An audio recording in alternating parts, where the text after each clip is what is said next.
Bonjour à tous, bienvenue sur Moss Musculaire, j'espère que vous allez bien. Avant de commencer la vidéo, pensez à vous abonner, à mettre un petit like sur la vidéo pour me soutenir et un commentaire pour le référencement. J'ai pas mal de news pour vous. Aujourd'hui, il s'est passé pas mal de choses ce week-end et on commence avec Ramon Dino qui s'est qualifié au Brésil. Alors, une victoire plus ou moins facile pour lui. Au niveau de sa sèche, sa définition, je n'ai pas trouvé qu'il était nécessairement plus sec qu'à l'Olympia le week-end passé. Je trouvais plus ou moins le même physique. Maintenant, c'était un petit peu difficile de juger car la lumière ici est très mauvaise et très bizarre aussi. La plupart des vidéos et photos, déjà le tan, il est hyper contrasté, très très sombre avec le visage qui par contre est très très clair. Alors que quand tu vois d'autres vidéos, t'as pas l'impression que le tan a nécessairement été mal fait. Voilà, c'est pas hyper facile de juger la condition de chacun des athlètes ici. Bon, en tout cas, moi je pense depuis Olympia, il y avait uniquement 3 athlètes qualifiés à Olympia qui étaient là aussi. Vous reconnaissez bien sûr Neil Darwen, Ramon Dino et le bodybuilder brésilien Lee Vinho. Donc voilà, pas une très très grosse line-up, et comme j'ai dit, victoire un peu facile pour Ramon. Cette chose un petit peu bizarre, qui est encore survenue à ces compétitions, pour Ramon, c'est qu'il a encore commencé à transpirer, alors beaucoup moins que lors du Mister Olympia, mais quand même, il s'est mis à transpirer sur scène, chose qu'il n'a pas l'habitude de faire en général. Il n'y a pas vraiment d'explication sur les raisons pour lesquelles il se met à transpirer. Apparemment, ce serait, d'après un autre athlète, Michael Daboul, qui aurait parlé de ça, il dit qu'apparemment ce serait à cause simplement de sa manière de recharger, il mangerait trop de sucre. Apparemment, Ramon Dino serait dans les backstage avec des donuts dans la main. Alors attention, je ne juge pas, bien sûr, ça me regarde pas de qui mange des donuts ou pas, mais c'est vrai que si t'as trop de sucre dans le sang, peut-être que ça aide pas trop au niveau de la chaleur corporelle et du coup de la transpiration. Enfin bref, on passe à la news suivante. C'est Yemi qui aussi se qualifie pour le Mister Olympia 2025. Bah ouais, c'est logique, en fait, on vient de passer le 2024, désolé les gars, je suis un peu fatigué. Je trouve qu'il a une superbe ligne, on avait déjà parlé de lui il n'y a pas très longtemps pour une qualification pour l'Olympia 2024. Alors clairement, il manque de volume, et je pense qu'au niveau de la condition, il pourrait choper une condition quand même un peu meilleure, il pourrait être beaucoup plus découpé que ça, mais par contre, il a une structure exceptionnelle, il a une taille super fine, un ratio épaule-taille magnifique, vraiment la plus belle ligne en fait, actuellement en classique physique, et donc un potentiel de malade, et puis surtout, Yemi a une très très grande marge de progression, il peut prendre beaucoup de masse, je pense entre 8 et 10 kilos, parce que bon, s'il pousse vraiment à fond sa sèche, qui vient déshydrater pour la peser, je pense qu'on peut encore retirer 2 kilos, donc voilà, je pense qu'il peut rajouter quasiment une dizaine de kilos sur sa structure, et imaginez une structure avec 10 kilos en plus, ça va être incroyable, surtout qu'en plus, Yemi là, il a 1 an pour venir à 100% au Mister Olympia cette année. Clairement, il a une carte à jouer, peut-être une chance pour gagner. Alors, je pense pas, étant donné que ce sera son premier Olympia, mais peut-être une chance, en tout cas, pour se classer dans le top 10 pour son premier Olympia. Et bon, voilà, j'ai vraiment très très hâte de voir ça. C'est un athlète anglais, très sympathique en plus. Donc, on va aussi suivre toutes ses progressions. J'imagine qu'il part maintenant sur un off-season.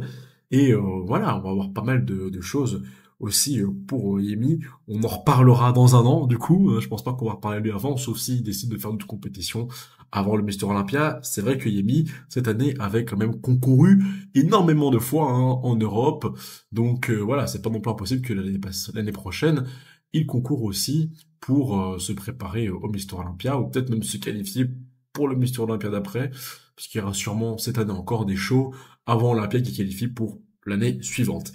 Et le gros sujet de la vidéo, il concerne Matt Jensen, Quinn Beastwood, Nick Walker, en fait, tous les athlètes qui ont travaillé avec Matt Jensen. Et tout a commencé hier soir quand Quinn Beastwood, Quinton, dont on a déjà parlé aussi sur la chaîne, qui est un athlète en bodybuilder open, qui a une structure de malade, qui a probablement l'une des meilleures génétiques possible actuellement en bodybuilding. Je dirais même qu'il a une meilleure génétique que Samson Dauda. Alors, il est encore très très loin de son niveau, mais il fait quasiment la même taille que lui, voire il est peut-être un petit peu plus grand, je sais plus exactement, mais je sais qu'il est au-delà du 1m87, et il a des muscles longs de partout, une génétique un petit peu à la Ronnie Coleman, sur un gars un petit peu plus longiligne, avec des mollets énormes, des énormes cuisses. Alors, je trouve juste qu'elle manque un petit peu de galbe, mais avec la taille qu'il a et la masse qu'il peut mettre, dans tous les cas, je pense pas que ce sera vraiment un grand problème, malgré le fait qu'il ait des quadriceps longs, il pourra très facilement rattraper ça. Mais bon, voilà, la vidéo ici, on n'est pas là pour parler de la génétique de Quinton et pour parler de son potentiel en bodybuilding. On est surtout là pour parler de son coaching et son expérience avec Matt Jensen. Donc, dans la vidéo qu'il a sortie, il parle simplement du fait que ça s'est en fait très très mal passé avec Matt. Il a travaillé avec lui pendant 2 ans, il lui a fait entièrement confiance, il l'a suivi comme un robot, et lors de sa première compétition qu'il a fait avec lui, simplement il est venu pire que quand il avait commencé son aventure avec lui, donc 2 ans avant. Il n'était pas nécessairement beaucoup plus sec, et il était limite 5 à 10 kilos moins gros. Donc d'après ses dires à lui, à Quinton. Et l'excuse que Matt leur aurait sorti, c'était qu'il aurait utilisé des faux stéroïdes, des faux produits, chose quand même un petit peu bizarre, parce qu'en général, si tu utilises des faux produits, tu le vois dès le début, tu le vois pendant longtemps, tu le vois pas en fin de prep. Et puis bon, faut pas non plus se cacher, à ce niveau, je pense pas qu'ils aillent chez le dealer du coin, hein. À mon avis, ils vont chercher leurs produits dans des très très bonnes sources. Et en plus, surtout, ce qui est bizarre, c'est que 11 autres athlètes auraient entendu le même discours venant de la part de Matt, que eux aussi, si ils ont eu un mauvais physique, que leur corps n'a pas réagi comme il fallait, c'est parce que ils utilisaient des faux produits. Donc il met un petit peu en avant peut-être un grand manque de remise en question de préparateurs. Et les choses ne s'arrêtent pas là, étant donné que si on regarde un petit peu cette année pour Matt Jensen, il y a d'autres choses qui se mettent dans le tout et qui ne vont pas vraiment dans son sens à lui. Bon, premièrement, Nick Walker, qui a abandonné le Mister Olympia 2 semaines avant Olympia. Pour quelles raisons? Quand on regarde la vidéo qu'ils ont fait ensemble, les raisons sont pas extrêmement précises, un petit peu bizarres. Son corps ne répondrait pas. Mais bon, voilà, comme on en avait parlé avant, c'est bizarre que son corps ne réponde pas. Enfin, comment ça se fait que tu te rends compte que maintenant que son corps ne répond pas? Genre 2 semaines avant Olympia. Normalement, si son corps ne répond pas, c'est quelque chose que tu te rends compte déjà 8, 9, 10, 12 semaines avant l'Olympia. Même 6 semaines avant, tu te rends compte qu'il y a quelque chose qui cloche. Donc, étrange quand même comme justification. Et surtout, Nick Walker, pour le moment, quand je vais voir sur Instagram, alors j'ai fait la petite groupie, quand tu commences à regarder chaque post et tout, mais bon, je voulais avoir des réponses. Tu vois que les likes de Matt Jensen ne sont plus là, en tout cas pas sur les derniers posts. Donc j'ai un peu l'impression que leur rupture ne s'est pas vraiment fait en bon terme. D'ailleurs, du coup, voilà, Nick Walker aussi ne travaille plus avec Matt Jensen depuis là tout récemment. Il l'avait mis dans un commentaire dans sa dernière vidéo YouTube. En plus, Nick, ces derniers temps, n'est pas toujours dans son meilleur physique. Quand on prend New York Pro et l'Arnold qu'il avait fait, bon voilà, c'était pas le meilleur du Nick Walker. Donc, on peut vraiment se poser des questions sur comment les choses se passent avec Matt. Est-ce que c'est vraiment son corps qui réagissait plus, ou est-ce que c'est simplement un manque de connaissances, de capacité, je sais pas vraiment, venant de son coach. En tout cas, ils travaillent plus ensemble, donc normalement on devrait voir Nick travailler avec quelqu'un d'autre. Avec qui, on ne sait pas encore. Je vous ai demandé sur Instagram, vous voulez voir Nick Walker avec qui? La plupart d'entre vous ont dit avec Patrick Tuor, et en deuxième place, la femme de Samson Dauda. Bon, c'était pour la blague, hein. Je ne pense pas qu'elle prendra un autre athlète que Samson. Mais bon, voilà, peut-être qu'on verra Nick avec Tuor, peut-être qu'on le verra avec quelqu'un d'autre. Mais en tout cas, Quinton et Nick ne sont plus avec lui, et c'est ça qui devient de plus en plus intéressant, c'est que tous les athlètes en fait de Matt Jensen d'un seul coup deviennent des athlètes libres. Je parle bien sûr de Sean Clarida et Brett Wilkin. Alors Brett Wilkin, lui, il l'a annoncé lors d'un podcast, hein, il a plutôt confirmé qu'il ne travaillait plus avec Matt Jensen, sans donner de raison pour lesquelles il ne travaillait plus. D'ailleurs Nick Walker non plus, hein, n'a pas donné de raison, il a juste dit qu'il travaillait plus avec Matt. Pourquoi? On ne sait pas. Est-ce que c'est un rapport avec la vidéo de Quinton? Est-ce que c'est un rapport avec autre chose? On ne sait pas. Mais en tout cas, eux deux ne travaillent plus avec Matt Jensen. Et Sean Clarida, alors on n'a aucune preuve. Il y a des rumeurs, des gens qui disent qu'apparemment il ne travaillerait plus avec lui non plus. Maintenant, j'essaie de mener ma petite enquête et j'ai rien trouvé pour vous dire là maintenant que c'est le cas qu'ils travaillent plus ensemble. Pour le moment, j'ai rien trouvé. Mais pareil pour Sean Clarida, cette année-ci, il n'est pas venu pour moi sous son meilleur jour. Alors oui, ils ont gagné 2 Olympiades ensemble. L'année dernière, il était très massif.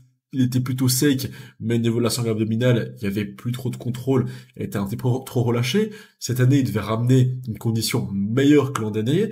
Il devait aussi contrôler mieux sa sangle abdominale. Ils ont validé les 2 points. mais au sacrifice d'énormément de masse musculaire chez Sean Clarida. Et si c'est la même chose qui s'est passé avec lui, qui s'est passé avec Quinton, c'est-à-dire qu'en fin de préparation, avec tout le cardio qu'il se mange, il perd simplement aussi 5-10 kilos de muscles, du coup je suis pas vraiment étonné que Sean Clarida sur scène, il paraissait rétréci et il était aussi plat auprès de Jing. Donc voilà, il y a pas mal de choses qui vont là pour le moment à l'encontre de Matt Jensen. Maintenant, jusqu'à présent, Matt ne s'est toujours pas exprimé sur la situation. Est-ce que c'est juste une coïncidence? Parce qu'il y a aussi des rumeurs comme quoi, en fait, Matt aurait pris sa retraite en tant que coach il y a 2 jours. Et Quinton sort sa vidéo juste après. Maintenant, il n'y a rien d'officiel. Donc, on peut se poser des questions. Est-ce que finalement, si tous les athlètes sont en train de quitter Matt, c'est juste simplement parce que Matt a arrêté de travailler? Et en coïncidence, la vidéo de Quinton sort pile au même moment? Ou est-ce que Quinton a juste mis fin à la carrière de Matt et du coup, pour un peu se sauver la face, il prendrait une retraite anticipée pour éviter de se ramasser tous les clashs. Dans tous les cas, pour le moment, Matt a rien dit là-dessus. Les autres athlètes, en dehors de Quinton, n'ont rien dit par rapport à leur arrêt de travail avec lui. Ils ont juste confirmé qu'ils travaillaient plus avec lui, ils n'ont pas dit pour quelle raison. En tout cas, je pense que cette semaine va être très très intéressante sur le bodybuilding, parce qu'on a quand même quelques athlètes de calibre intéressant qui du coup vont se retrouver à travailler avec d'autres préparateurs. Donc on verra bien quels seront les choix. En tout cas, Nick Walker a l'air plus que motivé dans son comeback. Peut-être qu'on le verra à l'Arnold, finalement ce serait très cool. Étant donné que Samson sera là-bas, Adi Chupan malheureusement ne fera pas dans l'Arnold cette année. Andrew Jack y sera aussi. Peut-être qu'on verra le retour de Nick Walker sur scène à l'Arnold classique. En tout cas, beaucoup de gens étaient très difficiles avec Nick par rapport à Olympia et par rapport à son arrêt. Finalement, peut-être que celui qui est plus derrière tout ça, c'est plutôt Matt plus que Nick. Enfin bref, c'était tout pour cette vidéo. N'hésitez pas à me dire ce que vous pensez un petit peu dans les commentaires. C'était Karim de Masse Musculaire. À bientôt. Ciao.